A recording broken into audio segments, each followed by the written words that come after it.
I met my husband Ryan in a community emergency response training class, one of those random places you don't expect to meet your person. His family seemed normal at first. His dad, Michael, was quiet. His sister Tara was cool. But his mom, Deborah. She showed me exactly who she was, at our engagement dinner.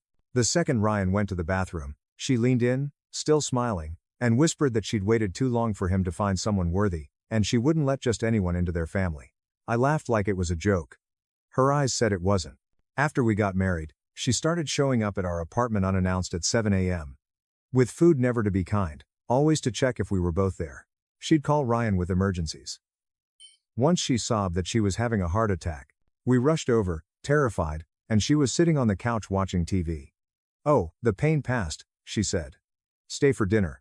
Ryan kept telling me, "That's just mom being protective."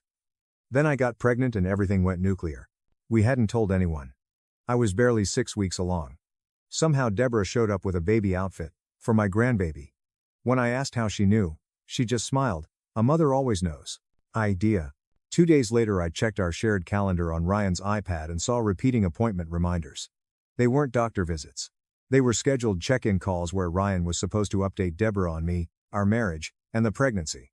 I confronted him, and he broke down. He admitted she had access to his accounts, read our messages, and had a tracking app on his phone he couldn't remove.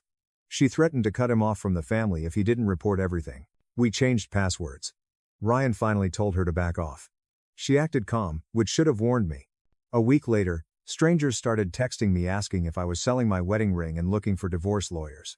Friends called saying they heard we were splitting up. Deborah had made fake social profiles pretending to be me, telling local groups my marriage was over. Then my boss called me into his office and showed me an email he'd received. From my mother. My mom died when I was 16. The email claimed I had serious mental health issues and was faking the pregnancy for attention, complete with private details only someone close would know. I collapsed. When we confronted Deborah, she didn't deny it. She stared at me and said, "Ryan deserves a real woman, not some orphan playing house." Ryan finally snapped and Deborah smiled. "Ask your father what happened to Jessica," she said, naming his high school girlfriend who vanished after getting pregnant. Tara later confirmed Deborah had terrorized every woman Ryan ever dated and had a file on me before we were even engaged.